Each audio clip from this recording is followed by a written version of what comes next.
I'm Jumedi a day Ebremo. If it's a breakable no numa ebeso Jumedi and so, dear a good year won some local stories outdoor, a mananism outdoor, and your boy ye day Ebremo. Shannon so better enjoy Jumedi no Facebook, a Kessben television, YouTube, a Kessben television, DSTV decoder, a channel 364, Go TV 121, or TV near digital NASA, so multi television decoder, Nibia, Ubitima Kessben TV, and so I was so a good year won some. And I day brom no nine aboy de no num and a beso jumedian. So bedi can yamanin some outdoor at the Ababra Tony Montana. I crowd no damanin some no 80 kind a day amaye. Yeah, some echo so uncle for a cruise and then Spain, I'm releasing fixtures for La Liga, the upcoming season. We can say and parents next year. Nyame Aduma League in Beshas on the 13th of August.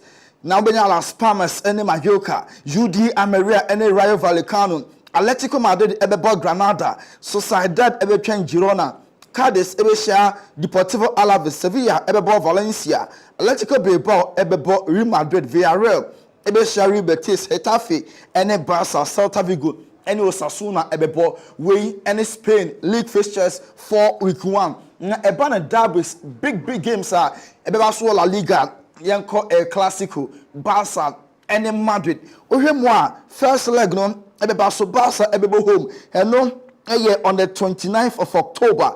And our first leg no Barca our Spotify company. Now Barca ebebo home ti on academic ground so omo yensi so Spotify inti Barca nebe host to Real Madrid first leg no. And week 11 now week 32 and ebeba so on the 21st of April 2024. Real Madrid and Barca and so the boom. Madrid derby no first leg on the 24th of September. I like Madrid to home first. Now return leg no. Abaso Madrid ebe home. And no on the 2nd of February 2024. Madrid ebe host to Atletico Madrid. Rodrigo as a sign jersey. Abasha jersey number 11. Now on wakasa ne nyaje jersey number 11 hopa or they extra pictures e dia babon say next season we any jersey number Obefa, Tamaster Party, Astro and Yeko, Yensha Symphony free transfers. Yabeka Saudi Arabia class Minsa, Monaco, a French club, Astro interest. Nebo Juventus, another club, or many a break passer, Sir Cranda Pate home, na Pate on the prime. Not only secretary dia, Juve upon the platform Cassier, Omra Italy, now on the board, Enfa Emma Juve. Enzo Fernandez, a Chelsea player, also last year Chelsea Ferry Pioneer Manadia, Uncle Ye. Ojidi pass Mauricio Pochettino ebe the Messiah or say which Chelsea this season Ojidi pass Chelsea campaign we ebeko yepa Pepe Reina was signing 12 months contract 1 year short-term deal at the Ama Villarreal omo a club no we a former player former goalkeeper at the Ama Spain national team no and I feel Liverpool Football Club agent about dismiss rumor na a make a clause or the tabloid say a club betimi akufa national team job no tabloid no across the world na obia a report the agents say club or the Liverpool or contract we need be echo Denis Zakaria last year bomber Chelsea and Koye back to Juve ya say West Ham another Premier League club person offer another opportunity some Premier League you know na adia Chelsea fan no o me man of that platform no na wa bet said there e wo no Denis Zakaria mu anopebe kan say Rafael Guerreiro from Dortmund Bayern for afano e free from kwa was signing 3-year deal until 2026 into ne bonus ne niache pass or complete move obebo ade ama Bayern kun so apa omo new jersey hon to man jersey ne FFA am traditional colors no white red and so I want a Betty and a Betty said yeah display our Kessben television so Ashraf Hakimi PSG in Morocco player no honongasa a launching the children foundation upon to ma say ombe bwan kweda omotebia no emu eden Theo Hernandez Esimlan player no and am be kan say enam say ma di me free club na onyan hu so betena ana obeko okos Atletico Madrid omo ani abre pa omo epeso fat you na oba no be snakan e de emo Oheneba we eso na yegina na ye de nko focus nsem telltale bono ye de asi Well, Kessben television and that will share a good deal with some extra time. And I day Niwat Scientific Clinic and Diagnostic Services. War a Atonsu Agogo, Atonsu Monaco Junction. Yane Adansu Rabangano Edition incline so you inside Futurama, your Bengal Philly Station, and the NS Chemist and the D issue anymore. What do we need here? Niwat Scientific Clinic and Diagnostic Services are Dr. Nimo. Dr. Nimo say we be a 7 period. When pampano enkoya na wabana say obabuao amasa problem na we face within 3 days ebeko ama ho timi at all. Into your bar we bema was a problem na fako Dr. Nimo or Niwat Scientific Clinic na say we be a womb problem o pa wo a won aye din the amount. Dr. Biaka cho so woman no problem mo Emane how Fako Niwat Scientific Clinic and Diagnostic Services. Dr. Nimo ebe solve sa problem no e the amount. We bema no enye dwumaye. What's that problem now? Niwat Scientific Clinic and Diagnostic Services and adokwa. Apart from a fibroid and a air how or typhoid and also kidney problem or liver problem or hypertension or cesarean. Niwat Scientific Clinic and Diagnostic Services. You won't crime. Kumase. Your number is 0244 087687 0244 087687. Obetima Freya number we soon. Yabeje woso African origin travels and sports tourism edo ko Morocco weekend diana Morocco yesha African Cup of Nations under 23 no yesha tournament no ase anything sene so number modern koshwe African origin travels and sports tourism enye late yedo betimi ameki trip no ama unsu akobi we your birth certificate and now Ghana card and no passport ebemo opportunity na unsu wetima ko akwa tournament de ensu bi ewo yedo ko Rabat Marrakesh and Casablanca nyanano obetimi ako o visa application support o visa fee accommodation and no transportation and flight yene beye ediamam obi abezo tukwako Colombia, Nicaragua, United Kingdom, Germany, Italy and as Spain 0544 322 112 0544 322 112 0544 322 113 AA Sadiq Herbal Center. AA Sadiq Herbal Center and the Flexon 600 drone and the Abejaswa Airboa Manfo. Cope Flexon 600 drone binum. Unum Flexon 600 drone be and no betimi aboa. Boeba boan say. Obi a wenya stroke ebe boa to stroke na se e the amount and na so be a person bo ho ban e the free stroke yare no Flexon 600 drone and na wose onum AA Sadiq Herbal Center and the abedwaso any drugstore chemical shop bi a okobia no bo ho ban e free stroke yare no abra onum Flexon 600 e drone bi ye de eye Sadiq Herbal powder eye koko adro ukoko ne bekwa eye Sadiq Herbal powder fagu timu fagu kokomu fagu aduane a wudimu na emboa na koko no enko enfamam open mixture ne so a eno so elephant herbal mixture numbi na emboa na koko yare no enko enfamam ye the elephant ointment e da bedwaso waposo de ye wo ya usisi de ye wo ya ukotodwe ne ye wo ya ade abonsa so ade abosisi usisi ne ntimi nantie fasrasra so ebetimi aboa ye papa rheumatism sasabro ena hawa AA Sadiq Herbal Center ni dura ye freno elephant ointment ena woso ukotobi any drugstore chemical shop bi abenye biato your number is 0244 153 511 0244 153 511 and that's 0244 750 510 0244 750 510 inyimoko we na boy me the extra time jumedi ye de bremo ye dan ho abasema kakra bi ba ye betoa jumedi no eso.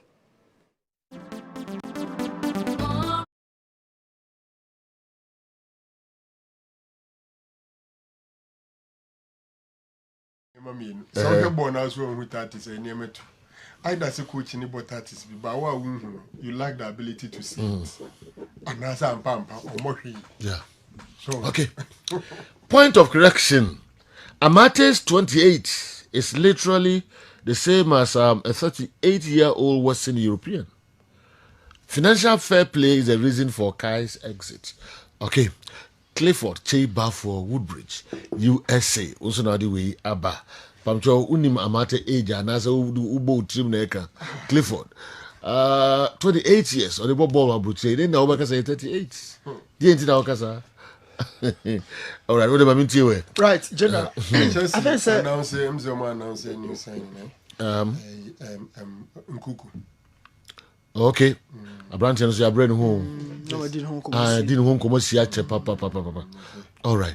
General, can you never put it on the team no? Yeah. Yeah, by signings be brave. A new ones and one. Be quiet. All right. On say Pochettino I be a very unique at Chelsea. General share the method now so far scrappy obi free her. Kovacic, Kante, Messi, Mount Jorginho. These guys in no even Jorginho crowd more the kind Ellen off and sign Pochettino but I share Kovacic no established member or Chelsea midfield or Nihon Mubium Obakan Golo Kante and also say another midfield and now established and that Frank Lampard Thomas Tuchel not Messi Mount. As so a key member of FIFA, Omunina no, Omuni so a quite say Chelsea, a new method no, General Babi General Enzo, any or more Babi Cano so and then a man method no one FIFA, European Biaqua, Kovacic, go Biagiseka on free the form, you know, on also so echo. On the issue of Chelsea players in airport Saudi Arabia, in general, there's a clear connection between Clear Lake, our interest, our Chelsea, 60% or more the majority holder, our Chelsea CCA, and Todd Bolly is also a member of the Clear Lake investment, you know. And Osha, Omumi Runa Akaboma, Omudu Marco Dom, the PIF, Saudi Public Investment Fund. So at this point, Osha, there's a connection. Our financial Chelsea is so strong. So yeah, the extra time, Jimmy Day, and I did by the local stories, I don't know, kan e de abramo e wo dwumedie so be hyasem e de fi the Ghana Football Association o maso ye kan Ghana Football Association e de betu dwa se enche na Congress e ba beba so na wo mu kire mu a se de mmara no esichie na ka few days e ma Congress etimi abaso a wo se wo mu timi Executive Council ne se mmara no ma ho kwan e ma wo so mo de tu dwa na obi a hu sinti on the 10th of July e wo KNUST Great Hall e ho ne bia dwumedie no enso e betimi abaso abra Ghana Football Association ebekwa koshia no ma usher into the new season and also ebetimi akoso and nunti make say GF na confirm say Congress no ebeba so on the 10th of July yento so na 23 boboko na so ye make say team na kwakopie mo Morocco ahead of under 23 championship eba be hyase no coach Ibrahim Tanko and the head coach edema team no what is so far team no kopie mu and so Egypt eboabo ho ansa na ebepie mo Morocco no good training camp and a team no and so enya and some coach Ibrahim Tanko what did two just sabro 26 players and a world camp you be say players ben and a team join team no na so far players o maba no saying enosi ehu omo coach Ibrahim Tanko and this answer to just celebrate the players available no and be make use of them players and nanko expected be more ha woman timi amba but also GDA our players are so far in saka no any preparation yeah no ball first game and second game no was the same team ni no say man idea about team no abra your first game no eba bekoso you be say answer na Ghana be first game on Sunday program at the same when in some coach Ibrahim Tanko edituja do it here inshallah. There is a arrival team meeting and the car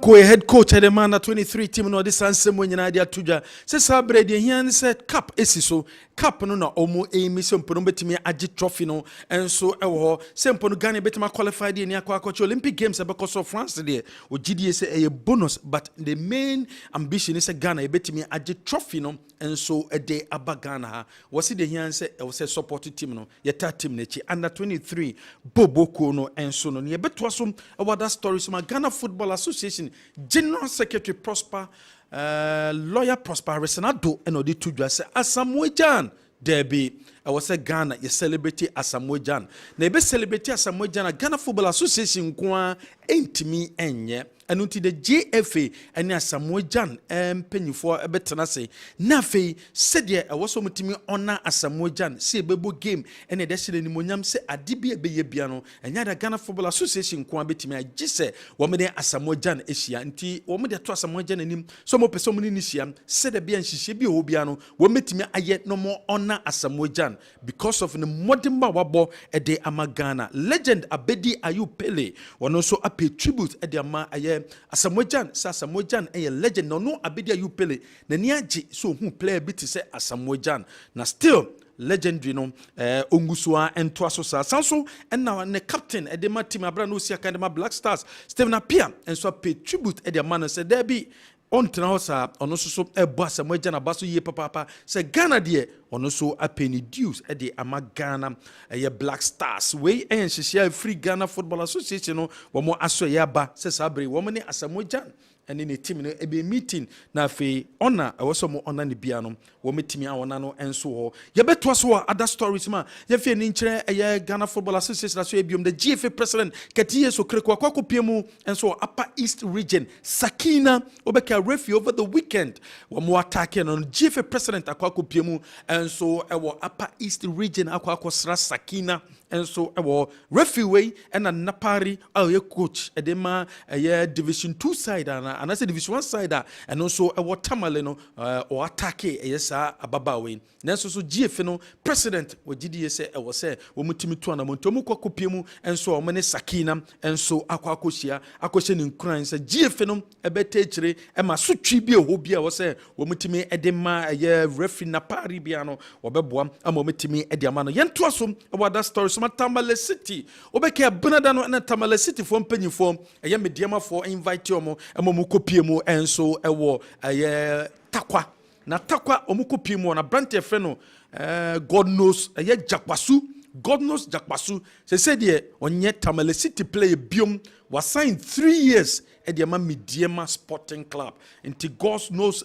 Jakpasu I see na kan de ema Tamale City se say the Mediama and o ma sign no na Mediama extra krata na da akwa Tamale City no wo mo throw 3 players no Samson Eduku sanso na Kamara Dini wo many 3 players a wo mo throw ye Eduko nanso God knows Jakpasu de wo metima conclude deal na wa sign 3 years as kasem nyina wo ma agree and onward transfer nyina wo ma agree nemom Samson Eduku de Tamale City fire ready so beton no nemom abrante no ene ni manager enom say wo manya offer e wo amanone se kobase offer no menya no and go through there Samson Eduku o meja no kwan amanetima join Mediama Sporting Club sanso na Kamara Dini enso so dia beto janche say wo mo so mo pedil e dia ma no so menya nso so dia o mbema no kwan ama no so etima join Mediama Sporting Club make say Tamale City for confirm so my brand e friend no Leviticus Atta sa abrantie clubs awudo bebre enso atro krata dia ba so mu hia ne ye papa ama no so ba besi akan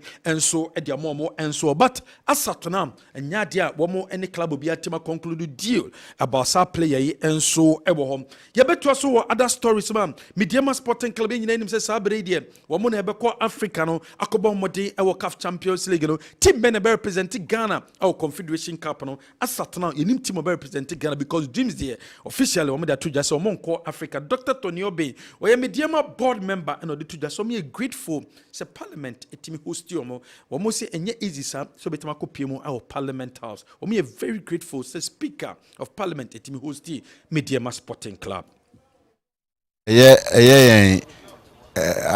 ahwa say omamu mrashe bejashafo omo ajiawa wa 2 Titru, the Speaker of Parliament, and a pay who on any ajisa no crawadia tum so be patron.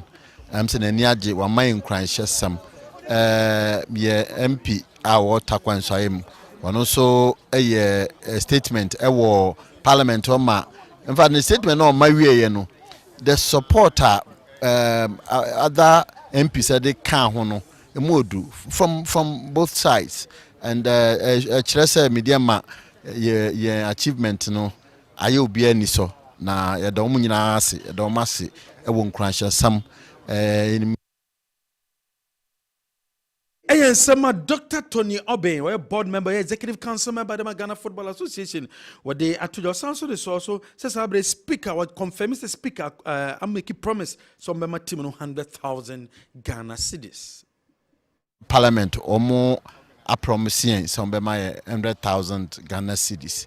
And also ebuapa because a year ye kwe ni nyina yesikasam aha and inti ya da parliament for nase say omamu nyina parliament say oman nyina ehu Mediama dwumedia ye di ewo 2022-2023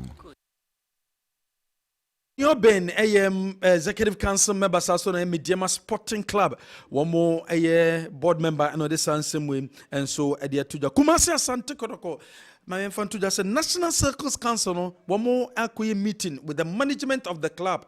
I just to himself Fabu census on a bit of genotisika at the club and a some meeting and so course. And Nunti, I was some year relaunch, launch no me, no, I was also a launch in full frobium and Nunti make us a management no and so a jatum. Ama NCC no quine says say no almost a relaunch of the Fabu census no and Nunti make us a National Circles Council no almost next month, July no. Data said you made and so betimi abasono. Woman the Bible to just said a beer, one transfer launch and for now my man for and so contribution, woman to me at so I yen to so about that story. If you need Eric Nyako, a former player, the man across the book, was it last season? Or confirm his house fans, no, one more disappointed team in year, papa, because of poor attendance, no, and until say house performance and Ankoya, oblemu fans be because of poor attendance. My but me who say or donna. No more no abafom because me who say bra yen bono say if impose has team need that form we share one ye bo match ne ye that form one and na ye bo drop ni here winner like ubi one no more pija nyum na rose na hwe nipa doma o park this no more to nyum no na he etimi din kwase ye beti kana so sisia and na say ye share ye be so sisia oh but nowadays no me ko stadium me hu saade na say da forma edidi atem mum na me hu meti oh eti no me de bia me sre ye supporters no say sa odona no mo maye no omunya sa ma club current players no enema eye dempo a omunko so support o mti say sene na enema eye de maye omu support say ye bo confederation cup first league na kotoka be share one wa ha ma ekwawie no kura no mu pagya nyum ni name of all chapter of pagya nyum no central line for ni na so mu last minute kura na Louis Ajima take am didi mo ye de beje confederation fi kotoko nsam eti sa odo no yesro mo sam ma club no Sa odono woma sanso fama club ni biom has a work da form a na tem didie no ekoso no entimi mboa has da form kra na mo tonyum a rose na moto said be has a work ebetimi asanso baba ka betika no metimi nya wini gari kinya ko sa de so say wasre togba fede a team no eye ne dia no so ontie nsem supporters no e kan and fa larger can be any odote hu odote ni anyahu hu hwe enti me de ka me nko de a team no e wo mu say management play role but supporters na me ka say team ni yomo de a enti ka amuntie supporters no empenifo ni pese se sawo ka me say to gbe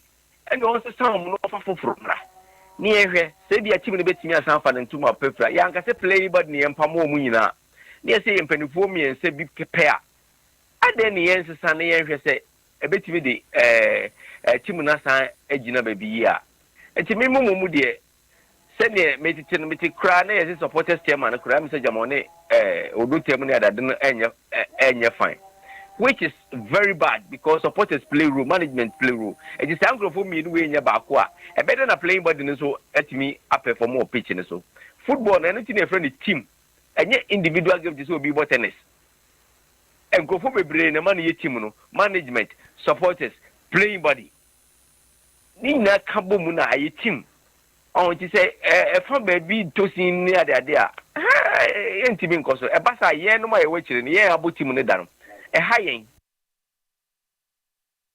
we ye Eric Nyako ono so semo wode atujam e da fa class wo bobo kura brante fe no kwesi zibo sina kan e wo Spain o se onya pa dia nanka o sina kan e de ama ye the Black Stars of Ghana so si kan de ama Ghana o se this season onya very good season pa to expect so bit ma be si kan e de ama Ghana.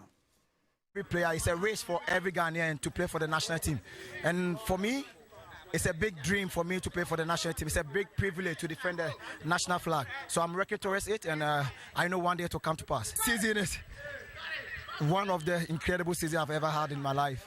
I will describe this as the top season I've ever get, because we were able to qualify to the La Liga 2, and we were able to win the last game against Ferro Rocher, the super champion. So I think this season was spectacular. Yes, I'm expecting more.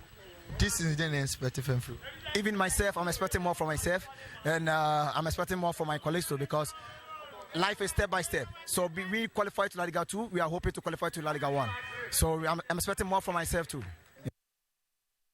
Kwesi Sibo ne nsɛm wɔde ato gya nso nya yɛnto yɛn nsa mfa no mesia kan fama the Black Stars of Ghana. Steven Owusu Banahene world best ɔno so akasa wɔsi this season ɛwɔ ɛyɛ Bobo Kessben baby any Gold Stars no wɔn anya very good season pa.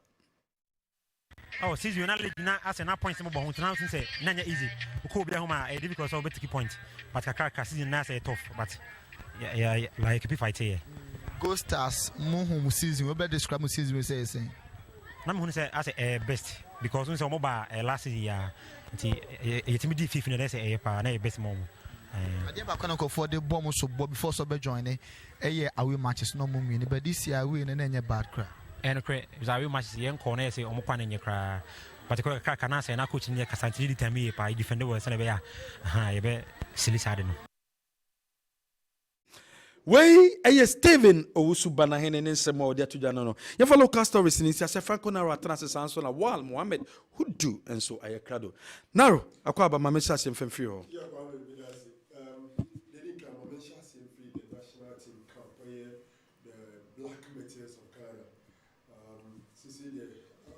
Mamisha Sim Free National Team the camp. The Black Meteors of Ghana. Ibrahim Tanko and the charges, you know. Ucheti and Komona Cheze, the report from the chairman of the management committee, Mr. Frederick Champong, from the coach, and all the information coming in. No. One, Omama clear indications that they've gotten the best preparation towards this competition. From Egypt, the two friendlies they played, the one against the defending champions, the Egypt U23, and then against the Zamalek side, and now they are in Morocco. So clearly, everything points to the fact that preparation, everything has been good. And opena some potential players are potentially to me abo the Black Meteors feels more quality in also so more angie penny anko. But I think that they are concentrating on the players available to them. Now initially a call up of 29 players. Now they have 26 players in camp, and officially, as I say, submitted a list of 23 players are be registered for the tournament. In fact, 23. No, what it means is about some 24 hours to the game. There could be a change in the number. So first of all, major tax first tax which 3 players in the camp are already 25 now. They are expecting an Esniama to join. No more 26. Football is funny. Or football, you can't say who came first. Because in Kabeka say 25 players no more camp till last day, and Esniama potentially could join today or tomorrow, and he's in the final 23. Somebody who has been there for all this while will be out. Obviously, but that is football there for you. Kwame Utia, 8 countries, and Morocco. Ghana, yen group, no, Morocco, Ghana, Congo, and then Guinea. NIO one group. The other group no, involve the defending champion, Egypt. Then you have Mali, Gabon, and Niger. Minister, I think, say Africa, you decide this year, you use this format as a qualification for the Olympics Games proper. No, this is the 4th edition. Yes, I remember very well. So Morocco, Korea, hosted the maiden edition in 2011, and this time around, Amosabi hosted him. So we are in the group of the host nation, and then the defending nation, and so different group. Kwame, as I said, first of all, you to me negotiate now you qualify free group on him. Oh, qualify free group on him are the 2 finalists, and then the winning playoff team. In other words, we need free group stage in him. We are as a children say, 2 matches are winning, 1 never qualify because Saudi first or second, group in him. Obekwa kobo semi-final. Assuming you lose the semi-final, then Obekwa kobo 3rd place game. Who win 3rd place now? Ukita take it now they call. So this one competition unlike other competitions, I am not third place in Crawford funny serious. You know, this one competition it drew a third place. You know, Crawford funny serious because one slot is available for the Olympics Games because in Paris, 2024. I think somewhere June. I think June 24th to July 8th. And was our tournament. You know. So Kwame, it's a good news. Tanko is telling us everything is well and that everything is set for them to go out there and deliver. I'm hoping, I know Morocco will be a tough customer. They'll be the toughest customer, especially playing at home. And looking at the fact that some of the players are called World Cup. Semi-final. Some of them are part of this squad. So they will be a tough customer.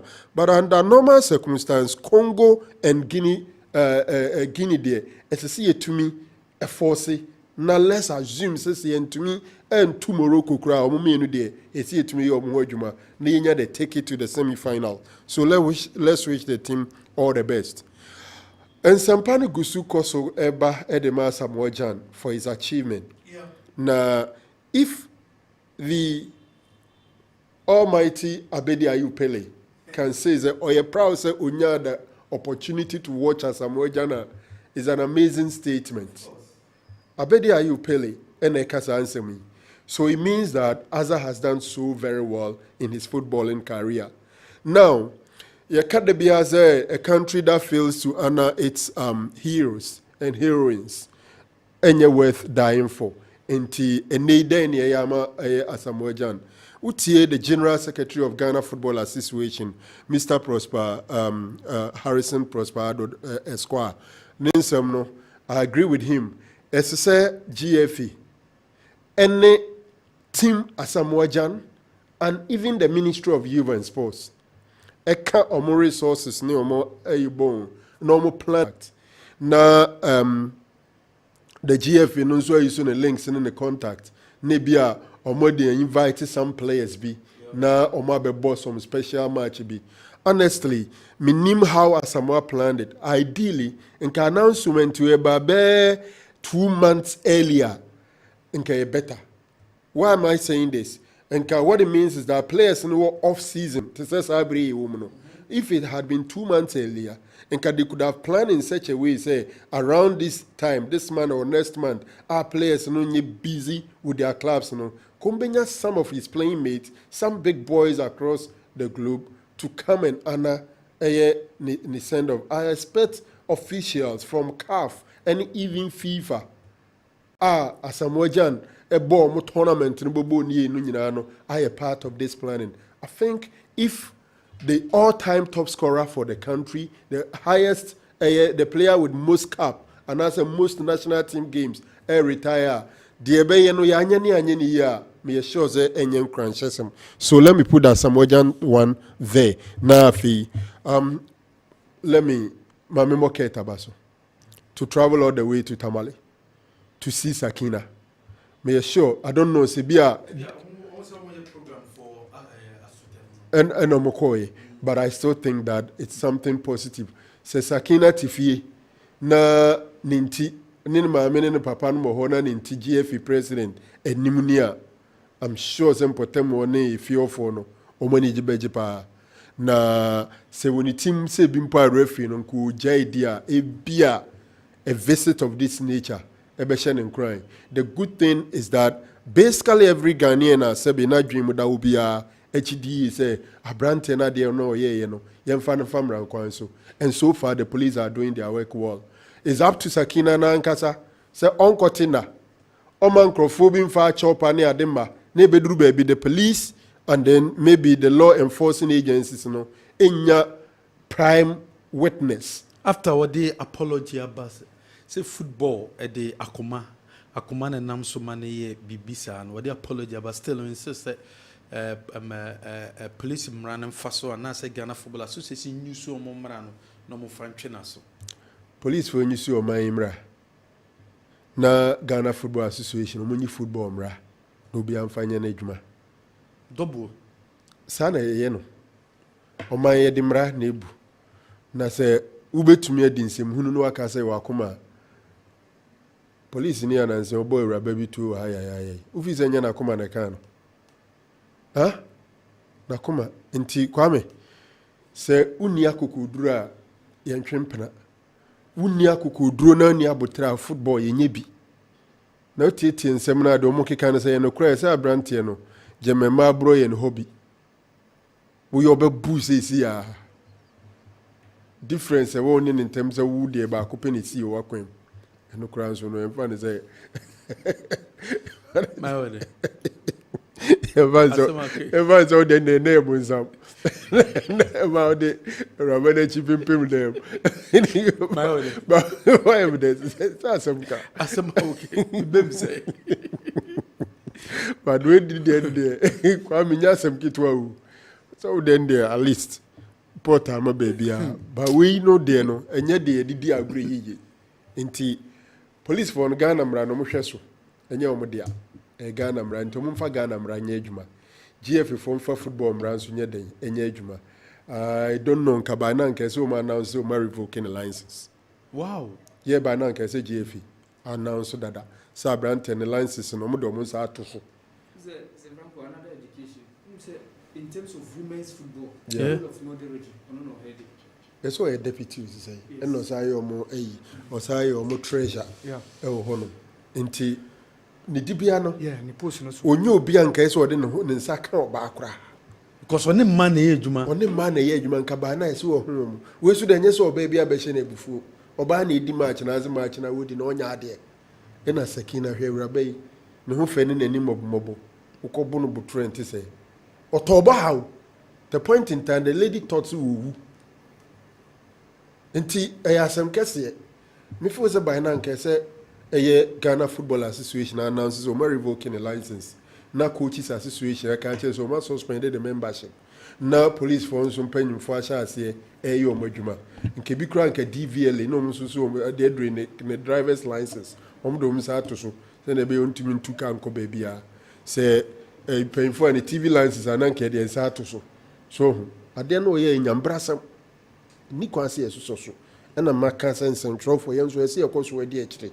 Titri enu anu mo esrim tifi mantem eso mo hwe ho asem ka kwame maybe my last one answer na awala bem me dear ma an extraordinary performance crowned with a trophy and they are jubilating and hurrah trophy they are celebrating it very well na omakopiem or parliament house asha omobo say 100,000 Ghana cedis omo de be mom yenim say yura Kessben Aban Babin, and an impending from the Osia Bayo, which seems to be a dead if say, or more anya who boas can be more horses ye.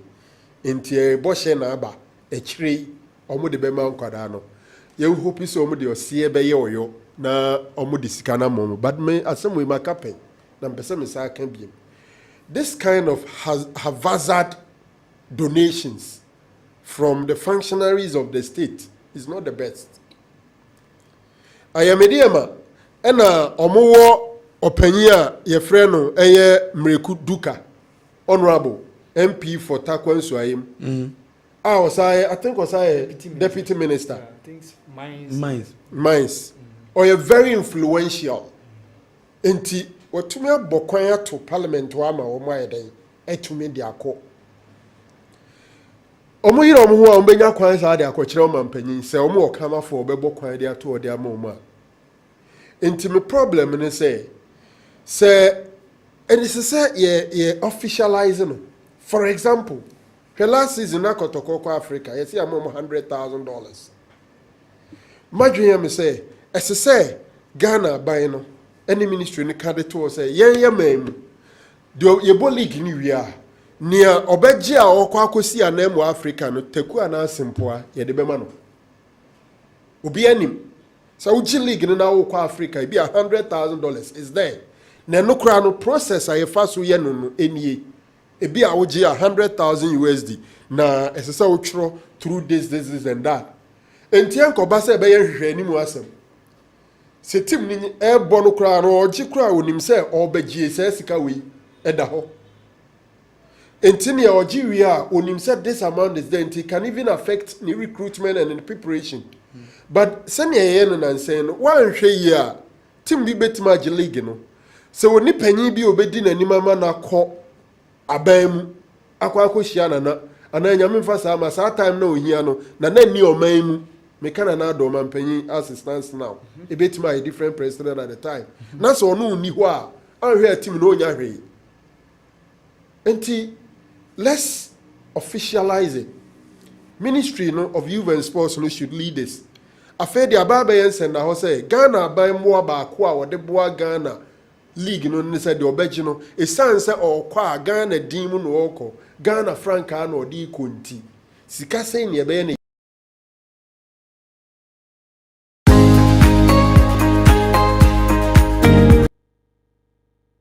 $100,000 support na emu qualify we are anim yɛbɛma 50,000 50,000 no ubo na tumi koduru group stage a ebi a the other 50,000 ebe den yɛde bɛka ho enkoba say 100,000 na yatama ma wakɔbɔ wɔ Togo ha ya na one match ne you free no for 100,000 te say the last season I think say Burkina ya na kɔtɔkɔtɔ ba mukɔbɔ no Benin kwa wakɔbɔ no Benin oni Burkina no mukɔbɔ no Benin and kromo fa form no age 100,000 no it's not the best. So let's know how much is involved and at what stages would the amount to see breaking it down. Yabema will say, Udru stage where do account, and as you progress, then you assess the funds. Then it becomes regular. Okay. Awal. Well, me say baby say from where ending. Say no ka say young officializing. I think it's a very very good idea. Your example of how Mickey Oko USA for example. Omo amoji the NFL, American Super Bowl, omo we know. Any NBA, but your official data yenka se ade ade bia ewo Mickey every year bia de obegia your official data obekwa akohia o man panyin any motivation dey achede a mo bia no de amawo and I completely agree with Sir Franco say ye man ye official say ye league champions now variously omo beba going forward no ye be man no say every year bia we omo beko na omo akwa ko hu o man panyin ade a betimi na do mo ne ma woni na but entimi nkoba ne se bia obi a ono owo panyimfo ewo government mu ana aban mu no ono akwa nya sika sei na ebia media ma ana subsequent winner bia ono ne ho nya din ti se aso folk ana kotoko nya sika sa so ye officialize ne ma de ne official se sika sei ne yetwa de ato ho wa oji league bia ye wo date specifically at least so obekọ na president new at least vice president who said you be kushama. So I think it's a very good idea. You continue on that tangent now. I think it's a very good idea. Okay. Miki na obo kwesisibu video no. Minim so be kai former Liberty professional midfielder Simon Zibu. Simon Zibu tintin bisa no. Ye me kai last AFCON under 23. No can be. Okay. Okay, onene your brothers. They are half brothers. Okay. Yeah, they are half brothers. Oye Crofon boy akwesisi boy and osi akan edema SD Amorebita last season no more segunda 2 no nti afi no mo ba segunda 1 which is uko La Liga mo second tier Spain no nti ufri La Liga bebia uko no ehono no maba so yemfa ne se bia no mo third tier e na afi mo qualify edi ababeka segunda B no. So what it means is say baby amala hamone wono Real Zaragoza no money Huesca no mo ene Tenerife mo baby Dauda Mohammed mo esia kanti oni mo ene ba besia kan ewo that league no and what tuna nim to dia ka say Black Star e ya dia e dan ani so say one day obenya collab oftentimes yen cast your wide net honestly because a player be like Dauda Mohammed, make it consistently, especially getting to the last 4 weeks of the season. Obia obabeshe ni bia. Say Franco no amount numbers. One assist obeshe. So players like this, nipa kwano otimi ya ade na yebetimi ama scout akwa witness ya. So quality ya na obetimi dia ba on the table la. It's good. So quality ya odiba be cut team no aboa. Very very good. And Yabe wishing well, the team I feel more qualify about the Segunda B. No? So this is where they can play to look forward to see whether they can make it to the Spanish La Liga. But easy because top teams clubs are now more La Liga, West Camo, and other clubs are more in a honum. I feel no more every the Spanish second, third tier, no, about the second tier, no. That's where you play to get the opportunity to reach the Spanish Premier League. So you better wishing well. Ni brother Simon Zibu or Portugal some couple of times. Now from then na man share them who need development, no. Was that under 23 now honestly. During the qualifiers, Simon Zibo say at a point, Onyabi body but not as such. Because now is it too more agile midfield now so. Bernard Tekpetemu ho. But going forward, Yeko tournament, no, some of the other guys no missing. Majida Shimeru Muama. Who say one thing is say, Miki, this tournament are Yeko the clubs are not obliged to release their players. Se player na se team na releasing the player on team for so no. Because enya FIFA calendar tournament CAF near finding a way through ediato. So that's the reason why even say coach Ibrahim Tanko in interview or kasa about Los Angeles FC striker no Kojo Poku Mahala. Say went me a man account. Okay, o fa Mahala. O fa Mahala ND Kandi. No Atram de visa boy. So it was from Atram de visa. Eno omotono edema Los Angeles FC. Ewo the American MLS no. And Mickey Mahane kakra. And Kayetiminya na kono so be add a lot of quality because during the qualifiers no but na bani but no a part and parcel of the team. And for us losing Kamal Din Suleiman and nke him say obeka be kan Ransford Yeboah ono so ba be kan ne nke him omo ntimi ama. Kojo Poku nso e pull out. Kojo Poku na dey nya ono e pull out. The club no. We say one thing say MLS omo calendar season no enye ti says ni ayen synchronized to say Europeans dey no. Because say various leagues that been we ya man for eco geo mahome no. Almost league no is still in session. Because a more different calendar. They almost share around March more no matter we getting to September October November until some more calendar tier. Okay. So that's the reason why nanka kope Kojo Poku say Oma Meka ya under 23 team no. The club no end me releasing because they are not obliged. And yen share so mo be releasing no. But make you head tournament no I think say a very very very tough competition. Guinea na a group no Mickey. Ono na Nigeria qualify. Ono na Nigeria qualify. So what it means say NCC taking it so lightly at all. And you Morocco our host nation.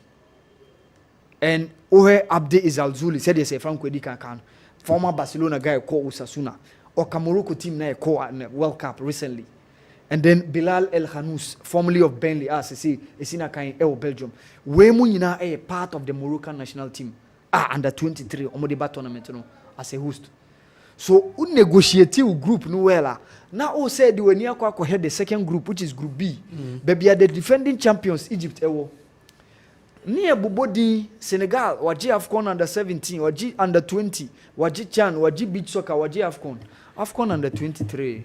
Ye bobok roko na unse Senegal ni amanfo wa Mali ena yi omfrim Mali ena ama Senegal entimi amada tournament no so eno no kire o se Mali fo ne den omuso aye omu bibiye so enye group a ehonum so ebe ya bayira abrewajo the other two teams obeka so mo nhye dan ye din probably Gabon ena Niger but eno kan fo how they are picking up initially na Gabon qualify no Cameroon echo protestie say Gabon for a failed and qualified player because we falsifying the age and in the team. So CAF granting Cameroon wish no. So later on a Gabon for also call appeal. So Gabon for call appeal no na CAF Gabon for appeal the tomb and almost say Cameroon and more admit Gabon already ready can qualify back into the tournament no. So tournament no shall see 2 days from now. Now a bit crunching encounter said if say Vogondika kanu. Me margin say me enko head me make sure say be do finals because that is where you are secured. Who negotiate way through your group no. Let me Ghana through that good result in the semi-final. You reach the final, you are safe. Okay. Because third place no, you might not be sure. And no ya idea last AFCON at the 23 Mickey so obeka ye ntimi an qualify an under 23 because yetimi negotiate the way through in that group no ye ne Egypt, Cameroon and Mali yetimi qualify but semi final we lost against Cote d'Ivoire lose ya na acquire third place nso ye ne South Africa at a point ye lead through the post match penalties no okay ena ye ma penalty no egi yensem ema South Africa ya the third slot no edikoka Egypt any Cote d'Ivoire ho ediko Tokyo 2020 so this time around we must make sure say you bet me get that result no pa now share one share a story akotoko National Circles Council about some relaunch of the Fabu census no abrand no management meeting akoso you see Kwame a few minutes there yeah the crewman on sembisi na oka ya na do baby anipa adwen say your time from the word go I told you say how the Fabu census was launched was not proper. Yes. Obekaya, week na Black Stars in Nigeria, ebebo playoff.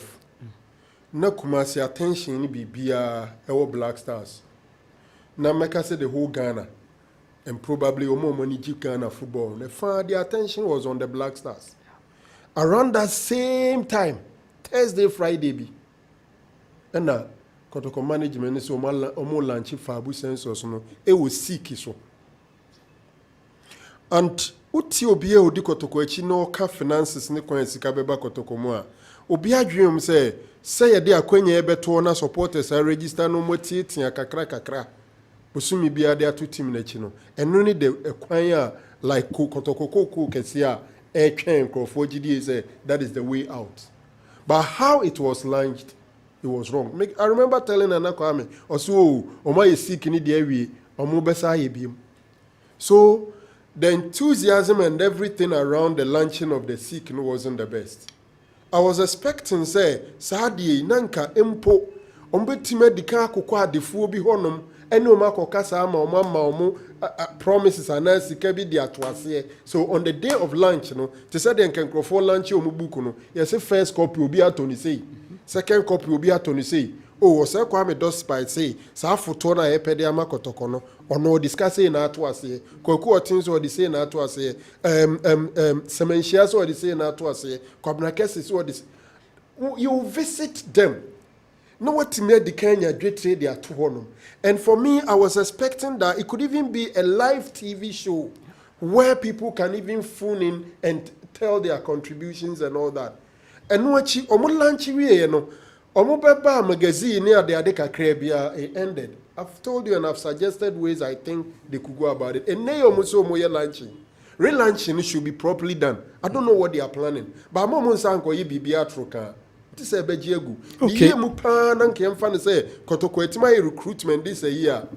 Enke bia they be omo bebo top friendly match to unveil omo players na obi attention. Ewo Kotoko so no. Nanke bi omo dia launch the Fabu census. Ebreninti. Nyame aduma chire beto aso. Beto aso ho. Well, the extra time jumedie ne besi ebre no aso no numa bo an say asori jumedie so na say asori so sabre na fe ye di jumedie enso foforo ato aso de mama. Moti Awa Mohammed Hudun Kansanso na se Franco Naro na ye boy me the extra time jumedie ebre me channel pa ye besa so no mo share bio.